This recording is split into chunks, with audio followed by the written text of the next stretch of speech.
Welcome to Print Your Games, the podcast about what's new and awesome in 3D printing and gaming. I'm one of your hosts, Jefferson J. Thacker, also known as Param, and I'm joined by... Kristen Sowards, also known as Seventh Mastery. Oh, Kristen, we have had a heck of a roller coaster of a week with 3D printing news. And so I've been itching for this episode to get here. This was actually going to be last week's episode, and then I'm very glad it wasn't, because holy crap, a whole bunch of stuff dropped. Yes. For those of you who are not in the know, Anycubic's been teasing new printers. Ender's been teasing new printers. Creality's been teasing new printers. And Elegoo. Danning why Elegoo has to have a new one. Right. Exactly. It's been weeks since we've talked about their new printer, so days. They've got to have one. So they've got to have one. Yeah. And then Elegoo was just like out of nowhere, Saturn 4s are coming. And it's just like, what? But the Saturn 3, we just had Saturn 3. And I had my suspicions.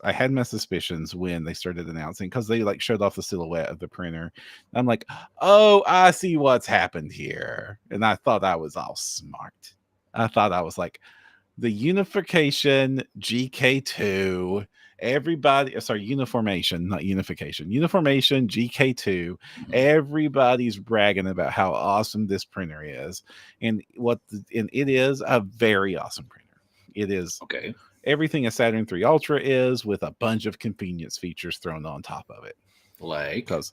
Like pressure sensitive build plate that releases the text that the print has released from the film, and like not just internal heaters, but it actually heats the vat of resin itself, not just the chamber it's sitting in, and like cameras and filters and just wireless coolness and all these fun toys that just make print, like, takes a lot of the frustration parts of 3D printing and then combines them with a very, very nice 10.1 inch high resolution screen for very crisp, very high quality prints. Nice. So, do we know the pixel dimensions? Are they the weird rectangly ones, or are they actually like?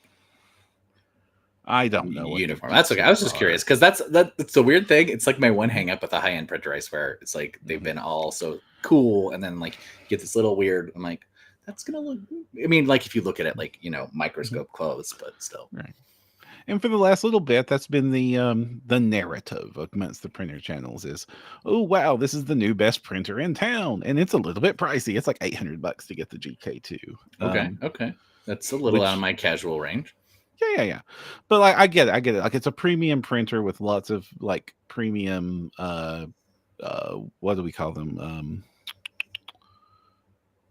Convenience features, like lots of little comfort convenience features. And the other thing the GK2 does is like it loads resin cartridges in the back and autofills the bed and knows exactly how much resin it needs and how much resin's left in the bottle, and will tell you if you don't have enough. So you say resin cartridge, so you can still use any brand you want? Or do you have to use proprietary cartridges? Proprietary cartridges. There you go. That's the secret underbelly right there. Anyway, go on. Yeah, but their resin is price competitive to everybody else's, so it's not the end of the world compared to the stuff I buy. No. Because the stuff you buy, I'm pretty sure, comes down like Grandpa's Hooch Distillery is how you get that resin. I mean, you're not wrong. They put a milk jug full of alcohol on a post, and you know it's time to go get your new batch. But compared to the normal stuff, like but like all these convenient features, and I know that Elegoo's been feeling the heat, because before they were like, cock of the walk. They had the best printers going, and everybody was talking about how awesome the Saturn 3 Ultra is. I have a Saturn 3 Ultra. I love it to pieces. The print quality and the speed on that thing is just so nice, and all the little convenient features they added to that has made my life so nice, so much easy to print.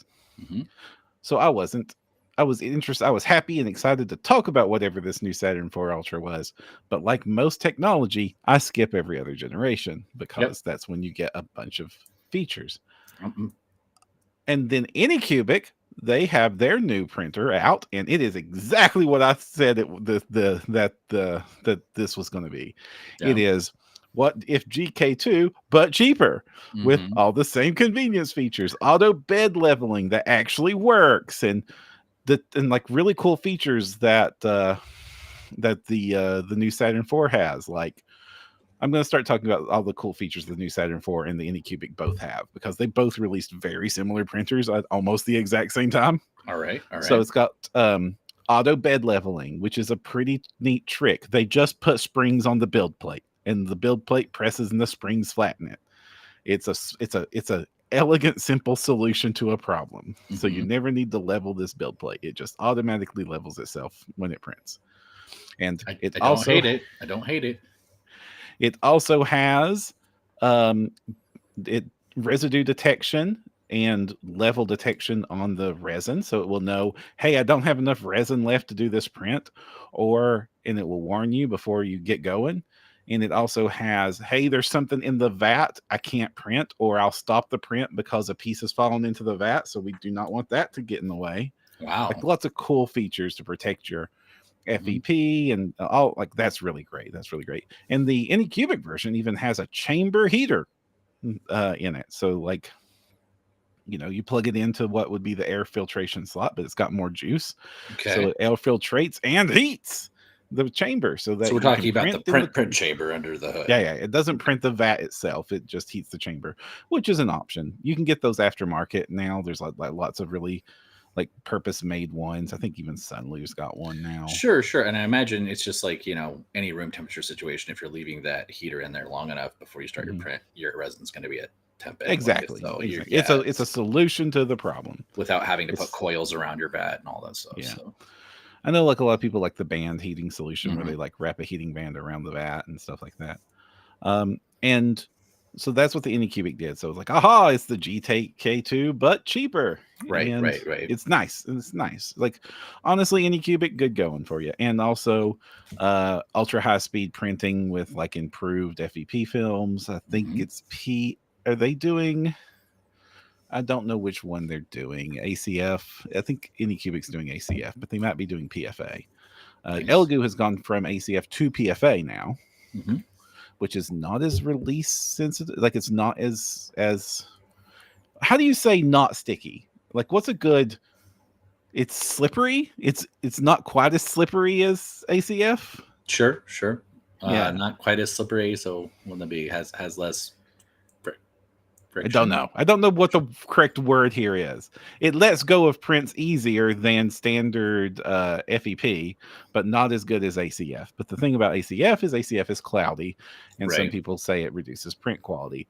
I haven't noticed, and if you pull out the microscope, you can see it. It's not a problem the Saturn 3 Ultra has, but other printers that have had it do sometimes have. Like it's basically putting it's like you're getting anti-aliasing whether you liked it or not. Right. So it can soften some crispness on some printers. The Saturn 3 Ultra avoided it because of some Fresnel lenses that they put into their UV to make them more precise than average. How does that work? Why does it make it more precise? I'm curious. It reduces the light spread when it hits the...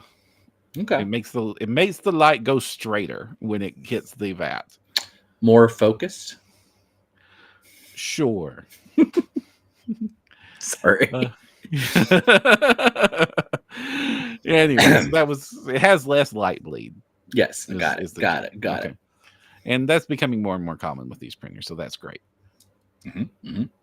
And I thought that this is what the Saturn 4 was going to be. And in a lot of the ways, it is. It has all those things. And then it has one feature that has, in my opinion, made all other mid-sized 3D printers irrelevant. Irrelevant? That is a word, sir. That is a word. So, I remember a few years ago, or maybe it's a couple of years ago, or maybe just 1 year ago. It's been a while. We talked about Prussia's tricked out SL1 printer, like their super fast speed printer. And because its solution to print faster was to not move the build plate, it was to move the vat. Right. Mm-hmm. And it was incredibly effective. People that tested that printer was like, wow, if you just want pure speed, this is the printer to get.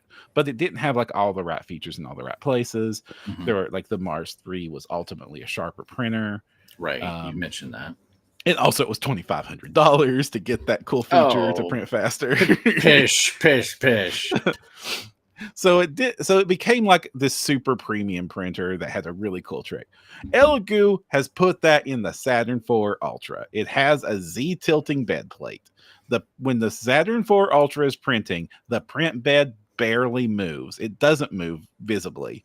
It just stays in place and the bed moves. The bed tilts down and gently peels the thing off, so you have very little suction force to deal with. And then the bed just moves that 0.1 of a millimeter up to make room for the next layer. Wow. And it just sits there and wiggles.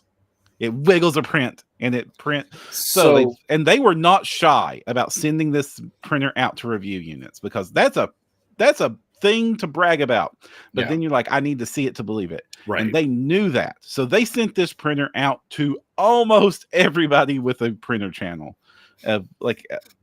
Almost everybody. Not us. Not us. Our YouTube channel is not big enough. Sorry, gang. We love our YouTube audience. We love you. We love you. But one of the things that they have going for them is that there's lots of people that have now put out reviews that have been testing this printer for weeks. Right. And so from Uncle Jesse, Fallhammer, and a dozen other channels, from cosplayers to freaking people that make train models, they've been playing with this printer for weeks. And the verdict is in. It freaking works. It works as advertised. It prints at it takes a third of the time to print a model on this as it does on the Saturn III Ultra, which is already twice as fast as a Saturn II. I'm starting to feel very behind, Param. Just saying. Go on. Yeah. So, like, just to put this in perspective, if a model took 8 hours to print on a original Mars and took 4 hours to print on a Saturn II or a Saturn I, when Monochrome made things, and the Saturn III cut that in half, so 4-hour models were printing in 2 hours. The Saturn IV Ultra prints that same model in 40 minutes. Wow. I'll be in. It's kind of nuts. And the tests are in. Everybody's done the speed test. All these channels have been printing with it for weeks, so we have a lot of people have verified these claims. It really does print this fast. And I was like, wow, that's awesome. And they said $400. Dang. That's the price of the old Saturn. That's less than the launch price of the Saturn III Ultra. I think I have like magic cards sitting in a stack right over there. I could just go like trade for that. And it's not even that many. I know, like, that's the thing. It's like it's incredible feature suite on this Saturn III Ultra.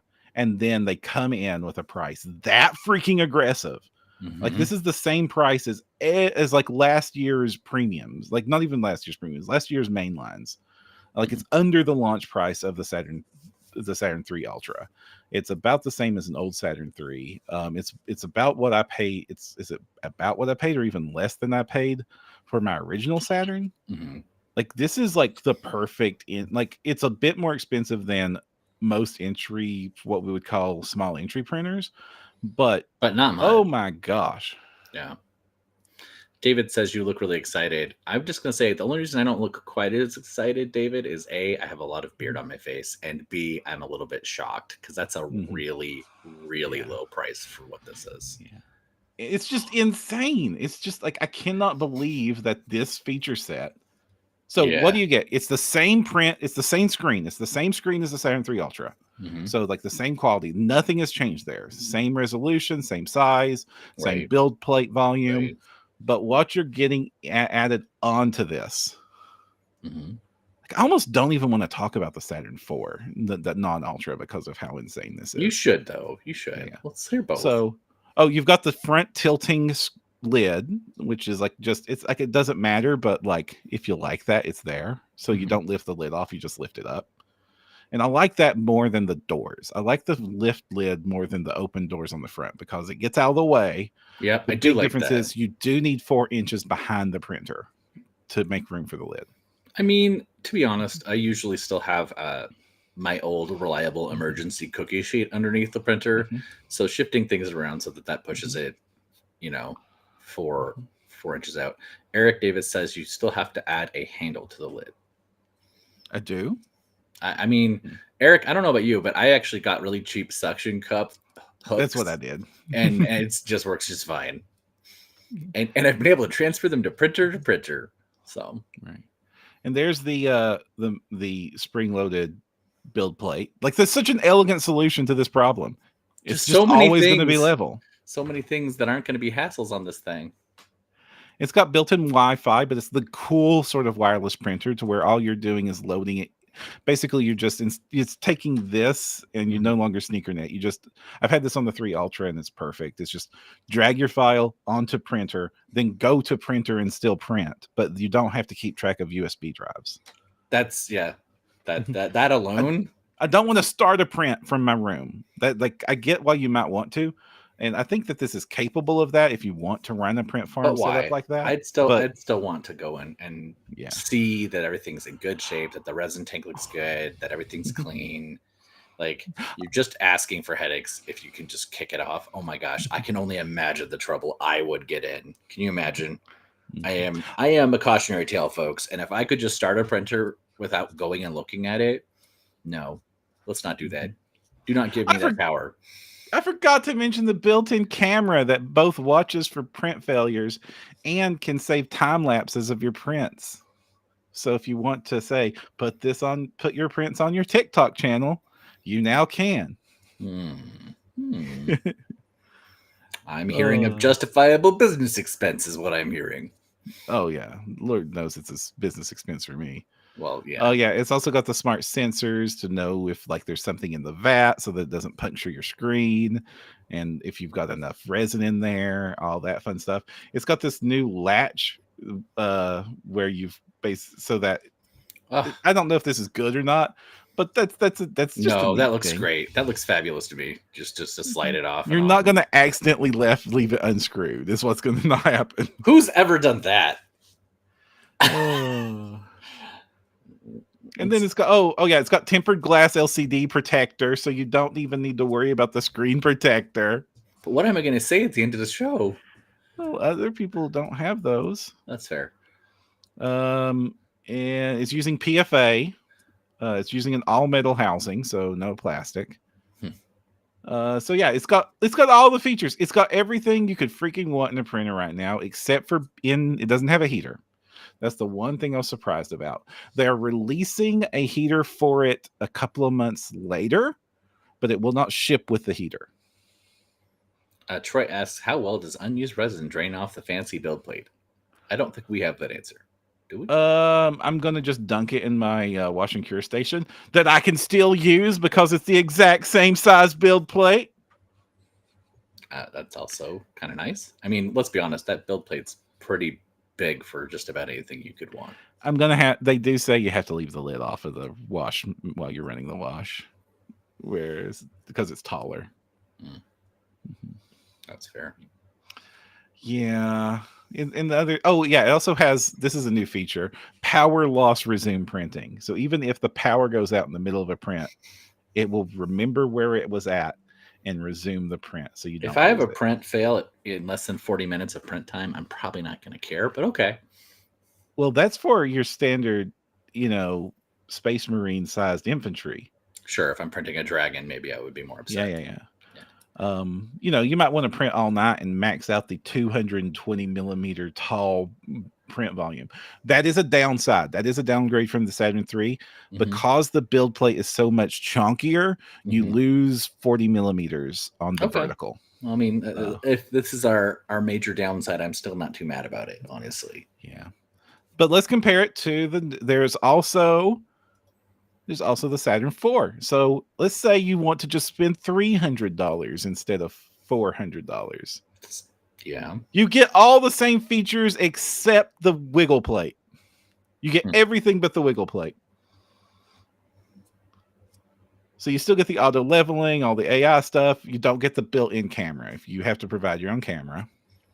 Okay. Interesting. And Eric's you asking or saying you don't get the Z tilt. Comes with a bib spill plate for removing the bill plate. Okay, so that's nice to know.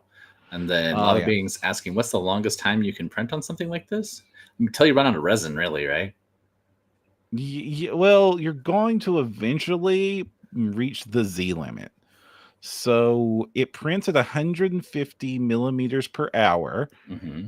and it has 220 millimeters. So 2.5 hours is about the best you're going to get. Oh, they're asking if there's Wi-Fi on the 4. There is Wi-Fi on the 4 Ultra. But not on the Don't 4. Not on the 4. Okay, so it's missing a couple things. It's missing the camera Yeah, and that. I mean, we're it's in the starting to get to the camera, the point where wiggle plate, starting to get to and the point the. where that $100 is not sounding unreasonable to me. Mhm. I mean, the wiggle plate is the game changer. Like Right. that is what is speeding up print times insanely. Because it doesn't just speed up print times. It does two things. This is a gentler release. So Mm-hmm. models will fail less often. Mm-hmm. Because right now the prints have to pull it off of a flat surface, and that is the most possible amount of suction that you can put on an object. So you're putting the most stress on those supports. You're putting the most stress on non-hollowed print areas. The suction force is huge, but anybody that's ever removed a suction cup knows how easy it is the second you just get that first little peel going. Yeah. And it will just very gently peel off entirely. So not only is it super fast, it's also going to print with much more success, and theoretically you will need less support on the model. Right. Lava Being asked if it was wiggle plates available as an upgrade later. No, I don't think that's possible. That has to be built into the house. Right. It's got this like full mechanism inside of it to call, like you can't just aftermarket that, unfortunately. Troy is mentioning the green hood looks so cool. I have to say, there seems to be a little bit of zeitgeist moving towards that translucent fluorescent plastic again. So maybe we'll see more of it. I keep hearing things about people talking about that, and yeah. So, and Elegoo, you're missing an opportunity. Sell us replacement hoods in a variety of colors. It seriously, it would happen. You know, it would. People would buy it. Because like, imagine like if I get my full print shop going and I have like a full pride shelf of resin printers. That's funny. Like honestly, the red basic Saturn hood would work in here if I was to put it up. But. And like the Saturn 4 coming in at 300 is already crazy good. The Saturn 4 Ultra coming in at 400 is just literally a game changer in the industry. Right. And I feel bad for Anycubic launching the Ilm 5S. Right, I mean, didn't they even kind of have like a salty tweet the other day about it? They did have a salty tweet about it today, talking about how measuring the vertical distance. And honestly, both you companies, for shame. You're cheating. You're both cheating, Elegoo and Anycubic, because they're like, we can print this many inches per hour, and I'm like, Right. How what's your print layers? In like 0.5, 0.03. I like to print at 0.03 these days because printer go fast, and that gives me more quality, and I don't have to worry about the speed anymore because print go fast.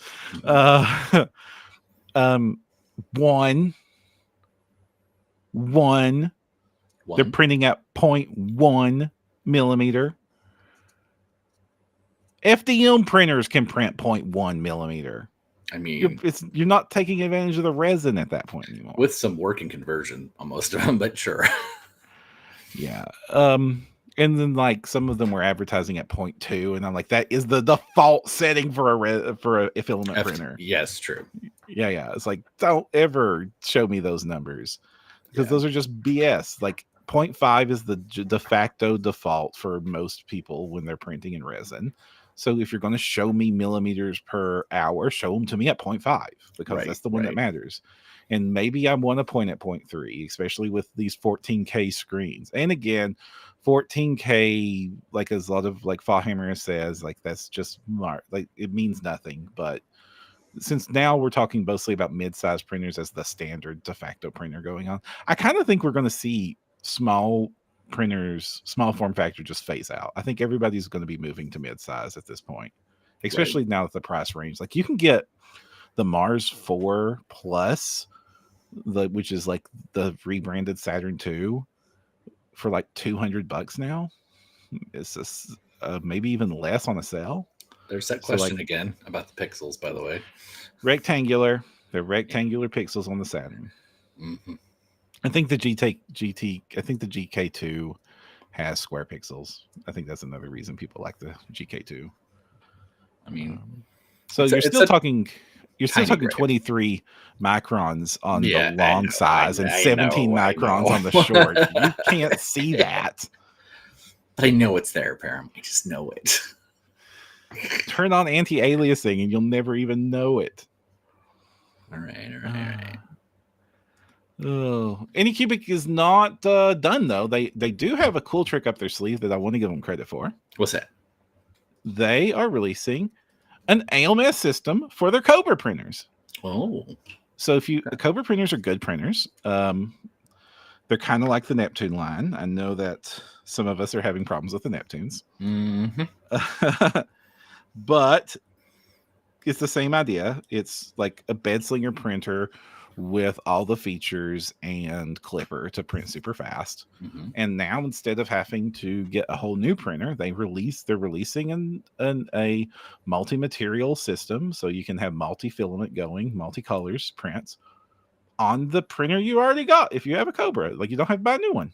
Just it looks like you have to replace the print head, and that makes sense. And then you just set it next to it. It's a box that holds 4 rolls of filament and then feeds it into the printer as needed. So that's cool. That's neat. Cool. That's cool. Yeah.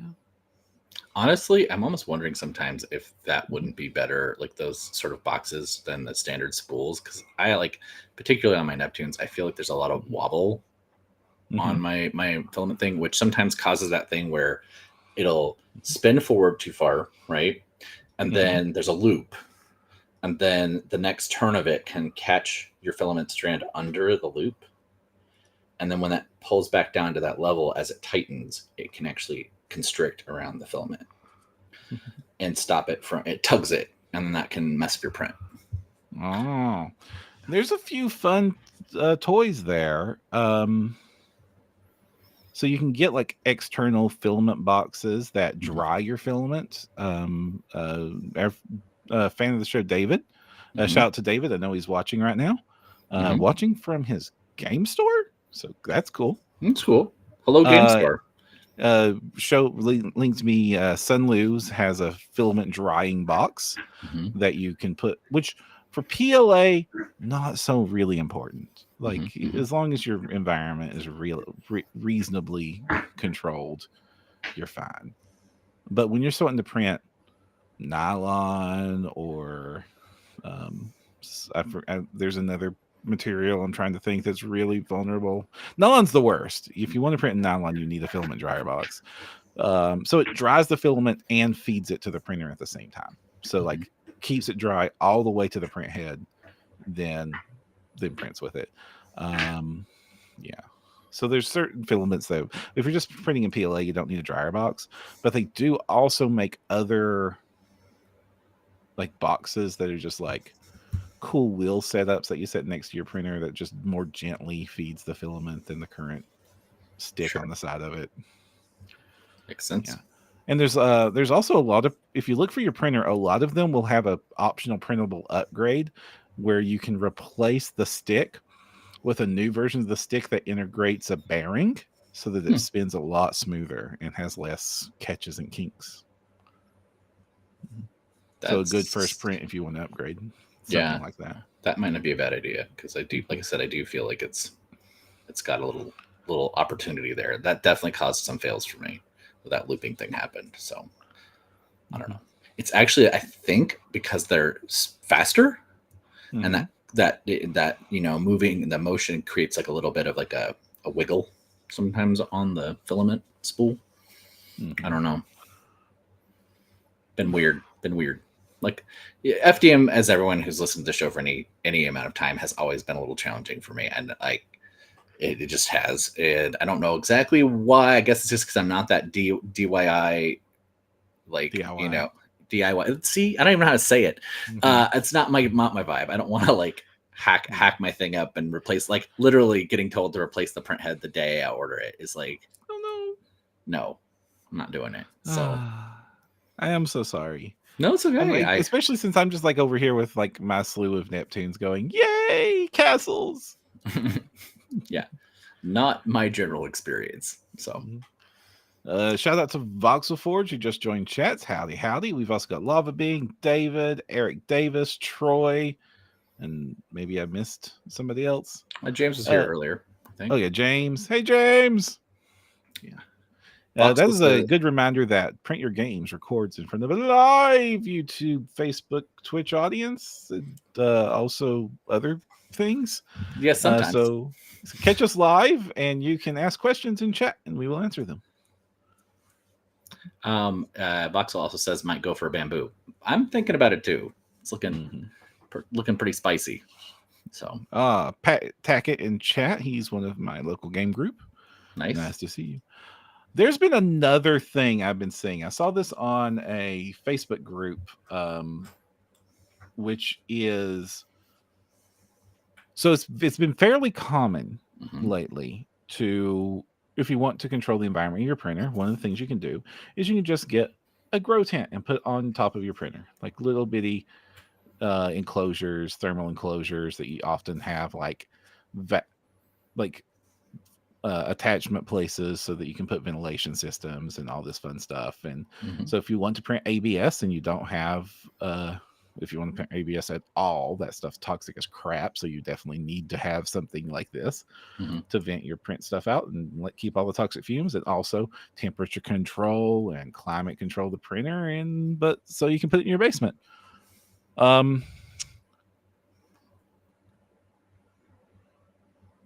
So evidently they make these so big you can walk in them. Yeah, I've seen stuff like that, like almost like a chem hood. Yeah, something called a green hut I've been seeing being used around lately, which is huge. It is so big you can walk into it, and then you can just set up a whole print room in your basement that's completely controlled with like several ventilation holes and like thermal controlled interiors and insulated tent. Like it looks crazy. It looks like it looks kind of nuts, and they're like $200-$300 depending on how big you want to get it. Yeah, and they come in like humongous, basically bigger than anything I would want to print in, to like a closet, just like a small closet. That's a neat trick. It's not a brand new printer, but no, but it could definitely, like, especially if you're struggling or you've got an unfinished basement, you want to use any number of things. I don't know that it would work outside, but maybe if you had a shed outside. If you have a shed, most of your situations, like, yeah, because this way temperature control. Because it's an insulated section. So if you put a heater in there and had it on temperature control, you wouldn't be wasting heat into a non-insulated shed and basically throwing stuff. This is a thing that you do need to worry about if you're in the 3D printing hobby, is you're going to be using a lot more electricity. And I swear, when I first started 3D printing, I was getting the strangest looks in the middle of COVID with people coming to the door to deliver stuff, because I would like go up to the door and wave, but I'd be working on my printer. So I had like the respirator on and the gloves, and I had like all the out, and like I'm picking up like an order of like 5 gallons of IPA. And yeah. Voxel says looking for Mr. White. I'm imagining, a little Breaking Bad vibe there, a little going on. For me, my funnier one was when someone misread my power meter once, and I didn't get the police. I had the FBI show up. Why? Because someone had misread it by like 40,000 kilowatts or something, or like they recorded it down. I was like, I couldn't power this building for a year for that, whatever it was. It was a lot. And so I had to let them, like, I didn't have to, but I let them walk my entire apartment, and they were like super sus back then. So I don't think most of our 3D printing people will have that, but just be aware. Yeah, nice stuff. So does any of this convince you that like that things have changed or you need to get this printer? Does I the mean, next printer from Anycubic have to have Z tilt or like have what's to up? no, but at a $400 price point, it probably better. Like that we have had some positive experiences with Anycubic, but we might have had a little bit more or less positive experiences. I'm not do your own whatever, but I'm going to be very hesitant to buy an Anycubic that doesn't compete with this, honestly. And frankly, I'm getting pretty close to due for a new resin printer, and unless something comes out swinging better than that 4 Ultra, I hate to continue to be an Elegoo stan, but like at least for resin, still looking at you, Neptune. Anyway, Poor Neptunes. honestly, I think I should just maybe like look at FDM as a whole until I can get like a bamboo like Voxel wants, because those just seem to be much better. Everybody wants the pretty maker box that just you open it up and there's a dragon laying on the plate ready for it to go. That's the experience I want at this point, because having to noodle with every GD thing, and like I was still really surprised that the 4 came in so many pieces. Like the 4 is just like, I'm surprised mine 4 didn't come in so many pieces. Really? It was very easy to put together. No, like the 3 was in like 2 or 3 pieces, not counting the pad, you know. The 4 mine was just a pile of pieces. It was weird. For me, it was just put the arm on, attach the print head, put the sensor, run out sensor, because that was now a freestanding thing at the top of the printer. So that was one extra piece. Yeah. I was surprised it's just a little wobbly guy. Like I thought this would be like more firmly mounted, but it's just a little wobbly guy. Felt a little cheap. I'm not gonna lie. Felt a little cheap. I was a little surprised. Guess how many pieces your bamboo was? Tell me. 1? Please say 1, David. It might be the last thing I need to hear. David. I think you have to put the screen in the front of it. Oh, okay. And then plug it in. Because that's starting to look pretty spicy. And like I said, I have a pile of magic cards that I don't play because they're red. And maybe if I remember the setup videos I've watched on the bamboo, the most complicated part of that is removing the foam from it. Does the AMS count as one piece? Oh yeah, David did also spring for the AMS system to put on or top the power cable. Okay. Now you're just rubbing salt in the wound. Yes, David. He is. I mean, yeah, I'm drooling over the bamboos like everybody else, and evidently, that's the other printer I wanted to bring up. Creality has a K1C, a new version of their K1. Now, when they launched the K1, it was obviously their answer to the bamboo, and it came out to not very kind reviews. It had some problems. Like it wasn't like it had some stability problems and wasn't able to really punch in that space. But now they've gone back to the drawing board. They released the K1C, and all the reviews are, hey, this is a legit alternative to the bamboo. Like if you want a not bamboo and you want it from Creality, this is an option for you. I mean, it looks pretty nice. I think that's actually my buddy has that, and he did some printing recently that was very impressive. He actually, did I mention this? He wanted to prove it was good enough to just print a resin file unmodified. So he did a resin file with resin supports and printed it on that, and it worked. I love this flex that they're doing. Like, what are you printing? A shovel. A shovel. A shovel. I just was blown away that he did a large size. So like, we're talking like 50 millimeter, right? Base sort of wolves with resin supports. They snapped off clean. Like I was like, wow. It looked like almost like a resin print. I could see the layer lines, but it was tight. So yeah, very impressed. And that was the exact printer we're looking at. Oh yeah, the quick slop nozzles. You just pull them magnetically from the bottom and then just magnetically slap one back up in there. Dang. It's like it's this warning, let nozzle cool before you change it. They literally say unicorn nozzle. Awesome. Yeah. Oh, and what's the price on the K1C? 559 with, and it's fully Wow. enclosed. Whereas the Bamboo P1S, which I think is the one. Let me check the price on that because they've been changing lately. The unenclosed one was super cheap. I got sure on sale on TikTok of all places. The P1P, which is the unenclosed one, the one I'm looking at, is 600. So it's significantly cheaper. Yeah. Because it's 700 if you want the fully enclosed P1S. Gotcha. Mm-hmm. All right, good stuff. Mm-hmm, mm-hmm. So, are you tempted by the Saturn 4? Absolutely. Is it going to happen right away? Probably not. In fact, I'm probably going to be waiting till that next price band drop because you know it's going to, especially as we get closer to the holidays. I can't just. I got a lot of travel going on this summer, which may be relevant to our hobby. Right. But I have a lot of travel going on, and so I'm probably going to be a little circumspect about a printer that I'm not going to get to use nearly as much as I want to, right? But it's coming. It's definitely coming down the pipe, I think. I mean, unless I get like super thirsty and liquidate something really fast. Yeah, I snapped that thing up in the heart second. The Ultra, yeah, I was about to say, I think you said you were thinking about it. You pulled the trigger?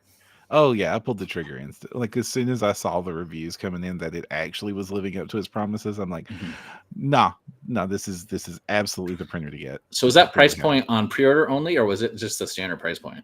I think it's the pre-order price point, but you know how Elegoo goes. It's the pre-order price point, and then they're going to launch, and it's going to be like a month or two at the retail price point, right? And then it's going to drop like almost immediately that back down to the pre-order price point on a sale. So the real price is $400. Yeah, you might end up paying $500 if your timing is bad. Right. They're also saying this is a June shipment, so 2 months from now. Oh wow, which is pretty fast. Pretty fast compared to usual. But the heater doesn't come till November, which I guess is August. The heater doesn't come till August, which I guess I'm not going to need it till August. So probably not. I mean, I'm not going to need it at all, really, because I have a temperature controlled room I print in. Sure. Yeah. And for me, the main justification here is I needed a second printer. Because of my work, I am running into situations where I don't need a second printer all the time, but there are times I need it. And during the busy season, I need that second printer. And so having a second printer was going to be in the cards, and I was probably just going to order another Saturn 3 Ultra. Right. And then this came out, work. and it was like, well, that solved that problem. Yeah. Well, it's like we were talking to, was it the 3D print in last week, and he's worked his way up to 12 in just a couple of years. I can see it. I could see it happening. If I had any justification for that kind of expansion, I would probably. I mean, I already have what. I mean, the pieces are already in motion to change the game room around here, so the back wall has got a wall of printers in it. Yeah. Cool. Any other new peripherals we've missed? Anything? Nothing's popping up in my brain right now. I thought this was enough. I feel like no, it's great. I think we probably have like a generation of cleaning and curing accessories probably right on the tail of this in a couple month or two. Well, yeah. Well, the Saturn 4 will be able to use the XS, so the existing cleaning system. So that's not. So you don't really. I mean, you could. There'll still probably be an upgraded one. I'll bet you. But yeah, because they always innovate. And they tried to innovate recently. I forget which company did this, and I'm about to badmouth it, so it's probably good I don't name the company. Where they tried to change how you do the wash. So instead of submerging in the alcohol, it was spraying the alcohol like on the print and like spinning the print around and spraying the crap out of it. And then letting the alcohol drain out and then collect. That's just a bad system, honestly. It didn't work, yeah. Well, there's a big problem. Like, if all you're worried about is surface alcohol, you're fine. It'll get rid of that. But you're not You're not saving on any alcohol because the alcohol, you still need enough alcohol to get the job done. And whether you're using a whole bunch of it at once or spraying it on the part, you're still going to burn through about the same amount of alcohol as it saturates with resin. So you're not saving any Right. alcohol. Right. You're just saving how much you need at one time. I think we mentioned something like that in the last clean And episode, right? Can't clean hollowed prints. Yes. Yes, exactly one of the problems we mentioned, I think. Yeah. Yeah.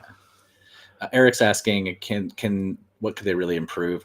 I always think a little bit more of a intense light usually, because we've still seen some weird, usually really good, but occasionally I still have to sun cure something that's bigger and has like weird textures. So I would like a cure station that assumes you're going to water cure.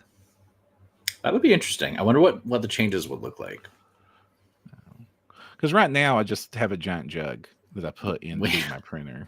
Yes, well, even the 3D print guy, 3D print den guy uses a big tub. He said, Voxelforge asked if you went to Adepticon. Param did go to Adepticon. I did not get to go, but I did. I enjoyed Adepticon. It was a whole lot of work. A whole lot of business got done.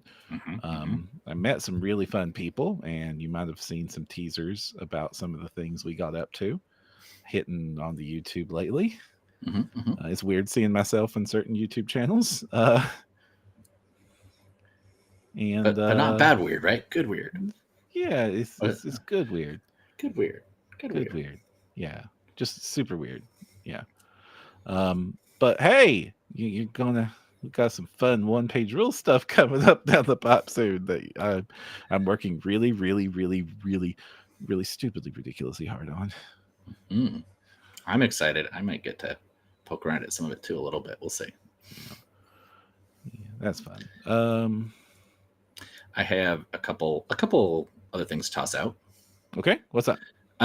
As we a couple episodes back talked to Comet Lord and talked about upcoming campaign. That campaign is live. There's still, I want to say, a couple weeks left.